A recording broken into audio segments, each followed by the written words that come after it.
What reason does the crab feeder have to fear us? I'll caution you, Lord Corliss. A seat at the king's table does not make you his equal.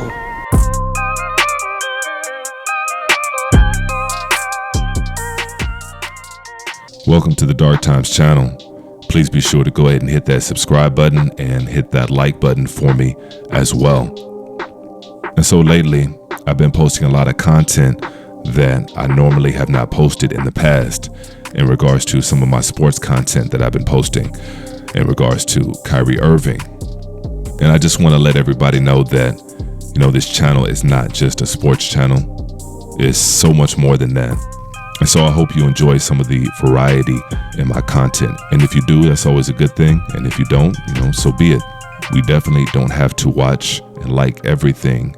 I just wanted to give you guys a heads up. I will be taking a break from YouTube, just a little bit at least. I'll still be active within the community. So definitely be on the lookout for posts coming from there. And so let me go ahead and give a quick spoiler alert. I will be giving away quite a few details from the HBO series House of the Dragon. Most of you, if not all of you who wanted to see it, have already seen it. If you wanted to see it, most likely you would have seen it already. So let's go ahead and dive in. I was thinking back in the day, I never really fully appreciated content creators like Bill Cosby and Robert Townsend and Mario Van Peebles back in the day. I was fairly young when they were in the prime of producing content back in the day, but even so, I never really fully appreciated it because I kind of grew up in a time where content like that, wholesome content and content that showed black people, and not just a positive light, but a lot of the programming wasn't going to be, stereotypical. Back when those producers were producing content in the 80s and the 90s, they were promoting black people in a light that really hadn't been shown before, ever. You got to have love. You got to have love in your heart tonight. And so during the 70s, we had a lot of black exploitation films, which I'm sure for those people at that time, they were just happy to see black people on the big screen that weren't, literally shucking and jiving for a paycheck. Killers, white ones, baby. So you better take good care of me. Nothing better happen to one hair on my gorgeous head. Can you dig it? And so during the 80s and the 90s, for whatever reason, maybe it's because we had prominent figures like Bill Cosby, and he was very powerful within Hollywood. And so during the 80s and the 90s, we definitely saw a rise in positive black cinema that was being promoted across America. And I feel like definitely in the United States for about 200 years, or at least a period of 200 years, there was definitely a minstrel show in America and black exploitation as far as films go. And the very first film actually that was produced, it's called Birth of a Nation. Some of you guys may know this, some of you may not, but yeah, the very first film, Birth of a Nation, was basically a minstrel show, and it was shown all throughout America. And it was shown right after Reconstruction, basically. As a matter of fact, it was the very first film that was actually played in the White House under Woodrow Wilson. And President Woodrow Wilson said it was the most accurate depiction of Reconstruction that he had ever seen. So that brings me back to the point of having representation on the screen. And not just on the screen, but even in music and entertainment in general. We've all heard how representation matters and representation is important. And that may be true to some degree, but that's only a half truth. Representation does matter at the end of the day. It's nice to have images of people that look like you and be able to share in your experience and be able to share it with the rest of the world. That's a nice thing to have. But what's worse than that is being given that representation that you want, and then that representation not being a representation of how you want your community to be reflected. That's exactly what the black community has been getting as far as representation goes.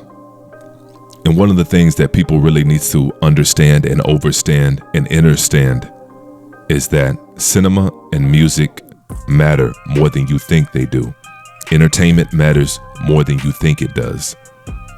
People treat cinema and music and some of the things they watch and some of the things they listen to as if it were a plaything.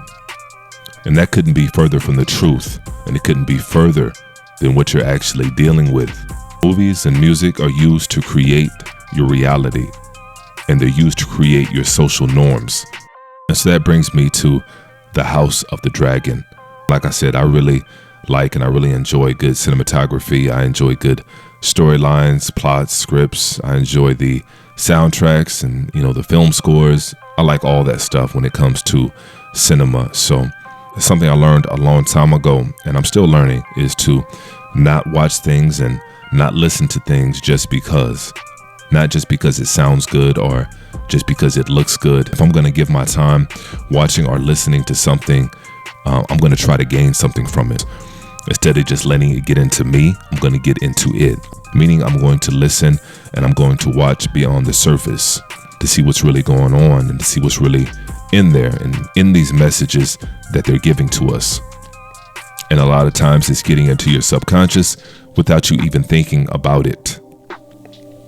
And so for those of you who don't know, The House of the Dragon is a spinoff or a prequel to the Game of Thrones.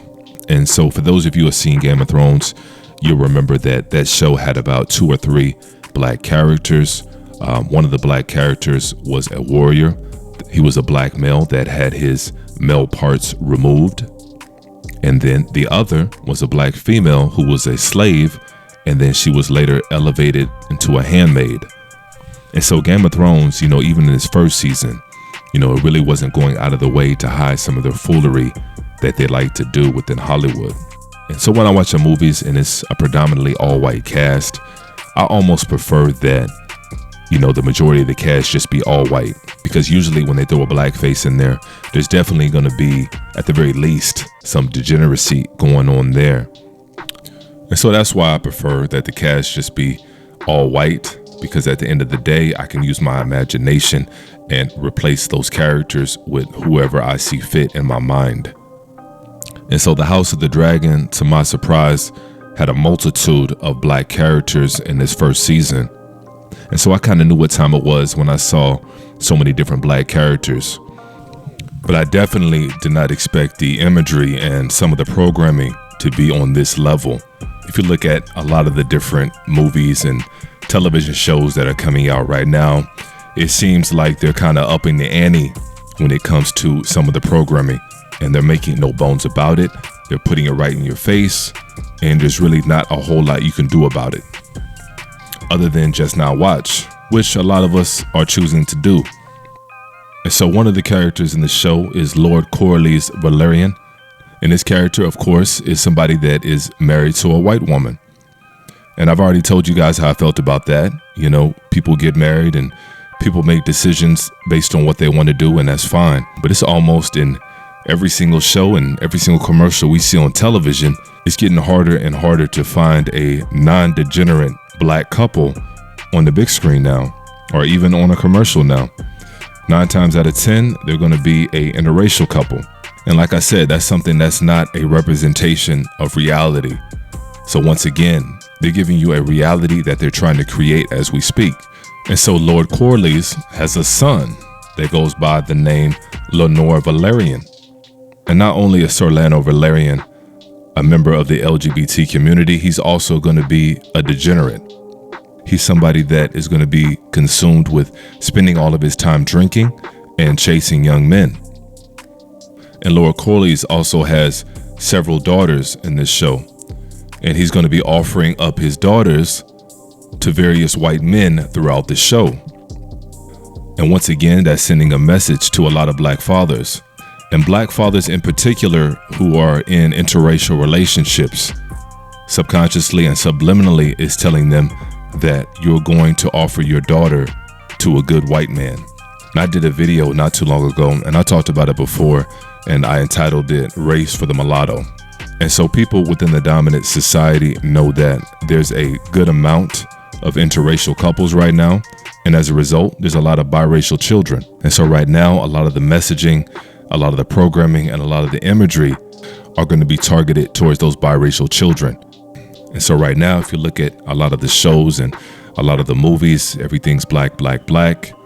There's a lot of black representation, but there's also a lot of black misrepresentation. The wildest thing in this show is going to be when Lord Corlys offers his 12-year-old daughter up to the king. Voluntarily also. Voluntarily.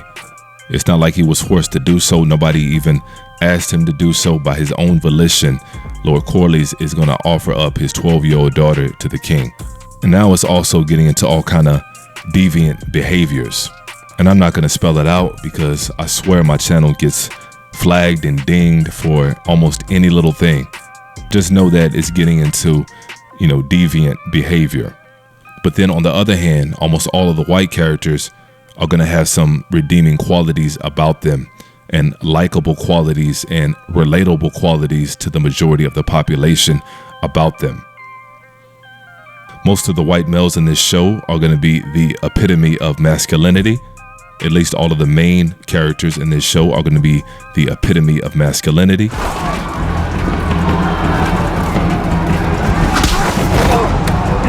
And like I said, there's a few male black characters in this show that are solid, but all of the solid black male characters are going to be taken out at some point. And as a matter of fact, Lord Corlys is going to have his entire male bloodline wiped out, all except his LGBT son, who's actually married to the princess. But he and the princess don't even procreate. The princess winds up having illegitimate sons by her white male bodyguard, while Sir Lenore Valerian is out chasing young men. And the princess is basically screwing everybody in this show but Sir Lenore Valerian. She actually winds up getting it on with her uncle. Children. Bastards! But in order for them to get married, they had to go ahead and take out Sir Lenore Valerian. So in the end, like I said, Sir Corlys Valerian winds up having his entire male bloodline taken out. And so if that's not sending you a message, I don't know what is. And so it's fairly obvious on what the messaging is in this particular show. And so feel free to let me know in the comment section, if you guys saw anything else going on with this particular show. It's a very popular series on HBO, so I thought it would be a good topic to discuss and start some conversation. And once again, like I said, I will be taking a little bit of time off, but I hope to still be active within the community. So definitely look out for some posts coming from the community messaging board. And as usual, peace and chaos.